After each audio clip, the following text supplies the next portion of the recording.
తిరుమలలో భక్తుల రద్దీ కొనసాగుతుంది. నిన్న 66,432 మంది శ్రీవారిని దర్శించుకోగా హుండీ ఆదాయం 4.5 కోట్లకు పైగా రూపాయలు సమకూరింది. 26,771 మంది తలనీలాలు సమర్పించారు.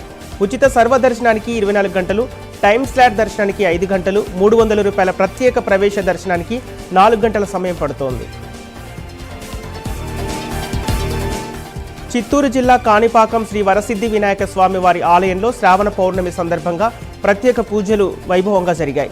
ఉత్సవమూర్తులకు ప్రత్యేక అభిషేకం, కళ్యాణోత్సవం నిర్వహించి శ్రీ సిద్ధి బుద్ధి సమేత వరసిద్ధి వినాయక స్వామి వారిని చిలుక వాహనంపై గ్రామోత్సవంగా ఊరేగించారు.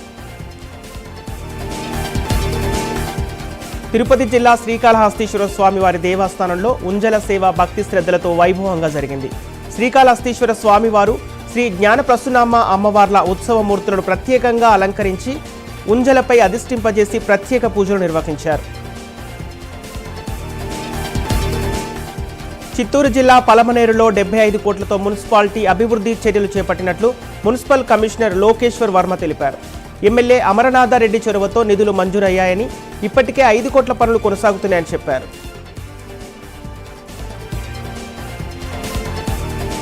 చిత్తూరు జిల్లా కాణిపాకం శ్రీ స్వయంభూ వరసిద్ధి వినాయక స్వామి వారిని ఏపీ హైకోర్టు న్యాయమూర్తి జస్టిస్ ఆలపాటి గిరిధర్ కుటుంబ సభ్యులతో కలిసి దర్శించుకున్నారు.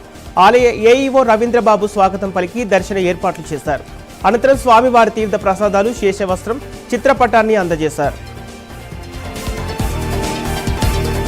పల్నాడు జిల్లా నరసరావుపేటలో ఎమ్మెల్యే చెదలవాడ అరవిందబాబు 11వ వార్డులో పర్యటించారు. ఇంటింటికి వెళ్లి ప్రభుత్వ పథకాలను వివరిస్తూ ప్రజల సమస్యలను అడిగి తెలుసుకున్నారు.